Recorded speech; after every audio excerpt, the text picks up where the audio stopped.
The weak without will cannot simply stand by and expect to go through life as they please. Such innocence would not last, as Usopp came to learn when he uncovered the scheming of Captain Kuro. With a host of bloodthirsty men by his side, Syrup Village would be destroyed, and everyone he wanted to protect would be killed. But Usopp was weak, and a coward. In his negativity, he could not imagine fighting off an impossible horde. But despite all that fear, as long as the town would not believe him, truth or lie, he still needed to fight. Ready to do it alone despite his fear, those he confided in offered their hands. Just earlier, Luffy was ready to restock and leave, but the threat was real, and Usopp, as cowardly as he was, still prepared himself for battle, even against a force so overwhelming to him. Even if he was a coward, he still had the wits and will no matter what if that meant saving what was important to him. That small amount of courage had Luffy willing to fight alongside him, not to save the town, but because he didn't want Usopp to die. The Straw Hats don't take the roles of heroes in the light, letting the conflict wind down without the villagers having their illusion of peace shattered. There are times when it's alright to lie. Syrup Village would remain trusting in the belief that the island just had another peaceful day.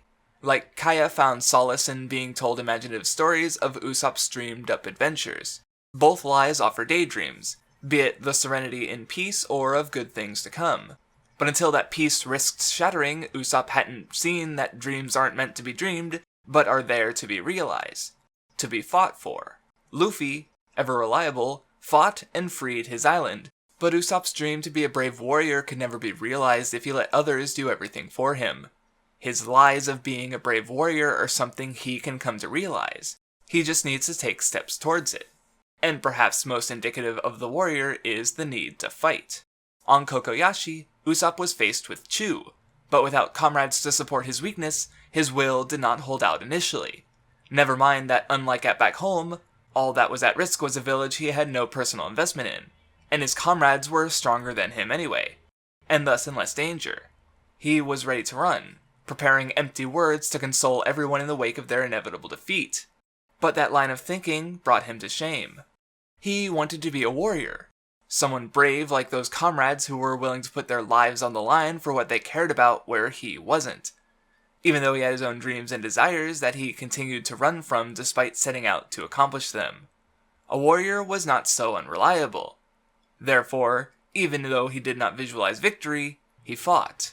And he, the normal human, weakest of the Straw Hats, pulled off a victory against a fishman a cut above average. He didn't stand a chance against the overwhelming might of Arlong, but he could still lend assistance through what power he had. Even when the situation was at its worst, as long as they had Luffy, it would be alright.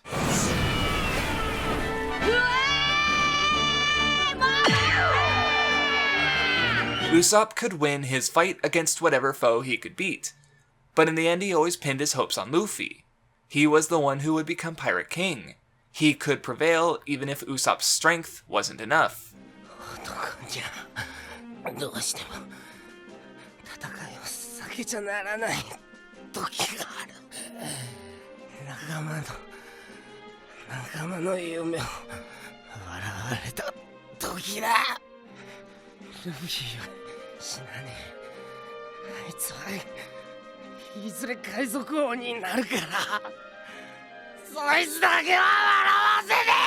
Because while Usopp's strength wasn't so important in the large scheme, his weakness could be made up for by his friends.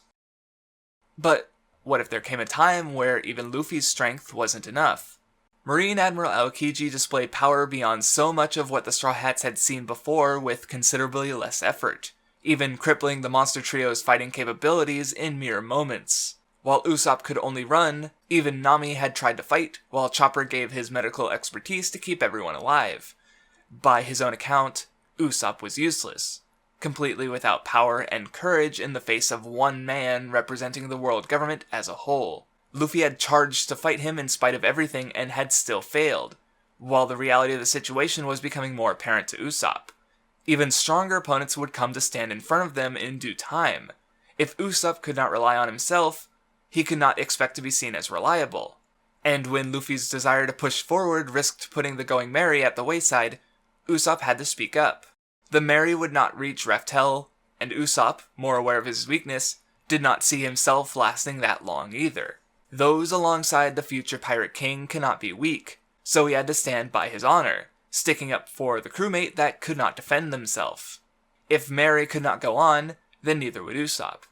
His desire to protect the ship, and his disrespect for the captain who was ready to charge into the Grand Line even after a great defeat against Aokiji, was a painful battle even for those on the sidelines.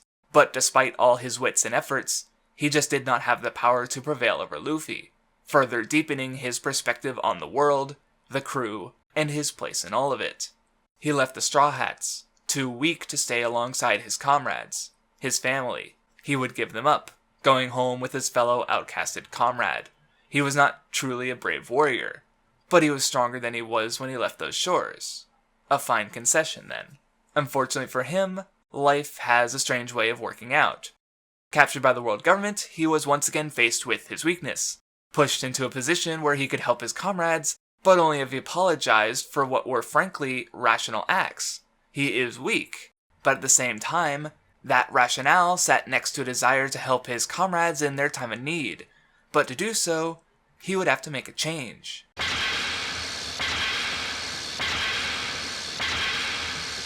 Usopp's guise as the Sniper King was perfect. Through the role as a hero, he turns his ability to lie into a source of internal strength. Yes, Usopp was weak, but superheroes are in part named for their power. They are super. CP9 even calls attention to this idea by referring to those above a certain level of strength outright as superhuman. His new persona allows him to act alongside his comrades, the mask revealing his desire for power while hiding his weak self. Though even as he tried to hide his weakness, sure enough, it came to the forefront when he attempted to fight with power he didn't have. The little Red Riding Mask needed to be saved from the big bad wolf by the hunter, who gave him a crucial piece of advice. Do what you can do. Usopp's mistake throughout the arc was based in a one-sided, ignorant view of power. Throughout the story thus far, he was the liar. Luffy did not recognize his ability back on Kokoyashi when he explained to Arlong what he could and couldn't do. Usopp was weak, but in his major contributions he still focused on combat, what he could offer with his strength alone. And thus, with the world's most powerful organization looming ahead, Usopp's own combat ability seemed to be so negligible. But power isn't so straightforward as to be purely reliant on strength. We see a similar view with the world government itself. They view power largely as overwhelming might.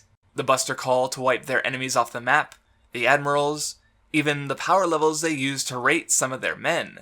Whoever wins becomes justice, and with the most power, the world government will always win. This is true, but in the acts they take to gain power, they reveal how they only view it as a result of strength and strength alone.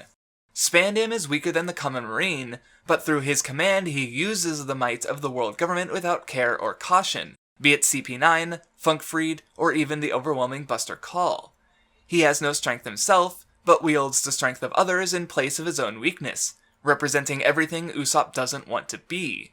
Where Spandam purely relies on others, Usopp left the crew because he did not want to drag his friends down with his weakness, forcing them to make up for his faults when he couldn't stand up for himself.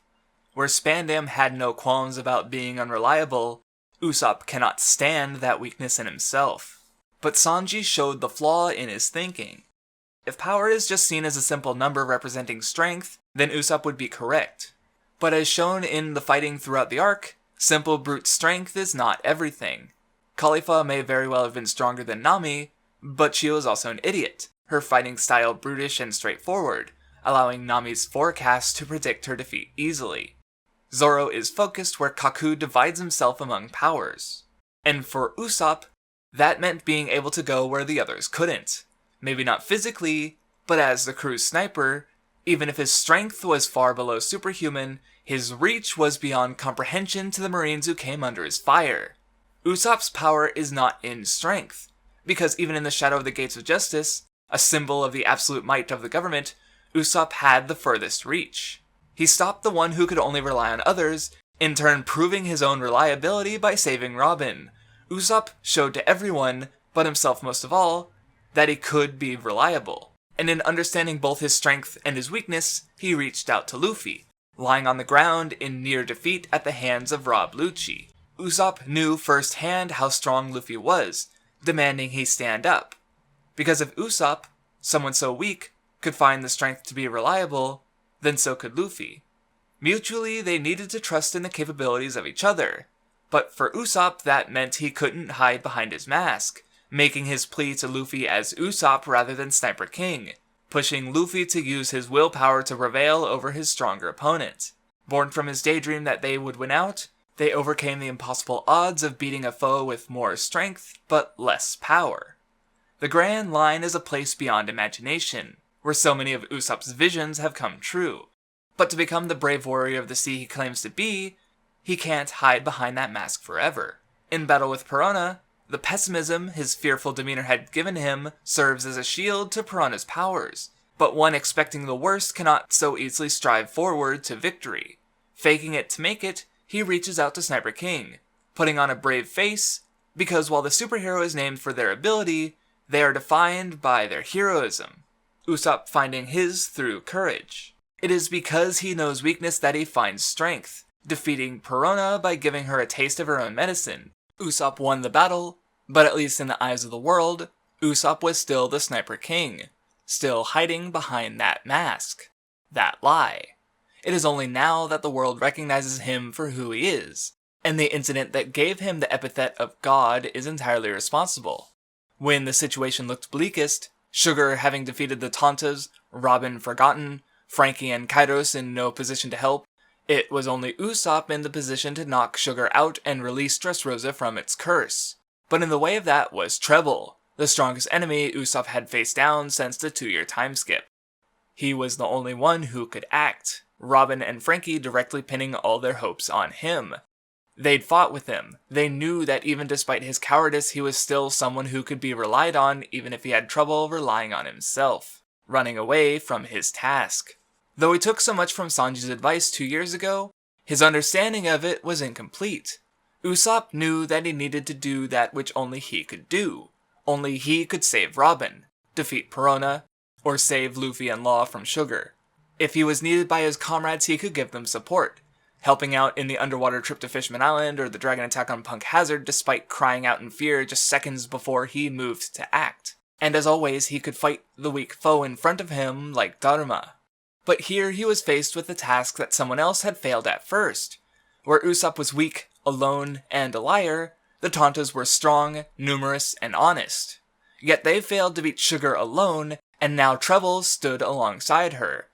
Usopp was more aware of his weakness than any, but in this situation that anyone else would have been better suited for, Usopp was the only one in the position to even make the attempt. Just because it wasn't something he had the specific skill set to accomplish didn't mean he shouldn't try his best. Not do what only you can do, but do everything that you can do. The hero is special, but Usopp was just a man, and so when he braved the challenge ahead of him, he did not come as a hero. He dropped his mask and went back on his lie, the one he'd used to trick the Tontas into becoming his allies. He owned up to his mistake as he braved a battle unwinnable in the scope of anything logical, pulling off a miracle. Through honesty, he transcended heroism and became God in the eyes of those who he saved, even if only for a moment. He'd become more honorable, able to fight without desire for praise and recognition, someone who could admit the lies he'd once been defined by. For Usopp to be a true hero, he has to be an honest one.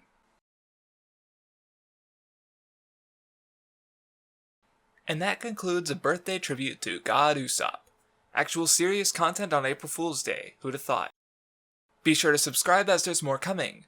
I'd also like to thank my patrons, such as Moz, Tengoon, Gloogle, Flarbu, Winchester, The Sewer Boy, Oliver Mort, Luis Segura, and Mohammed Akim. And thank you for watching.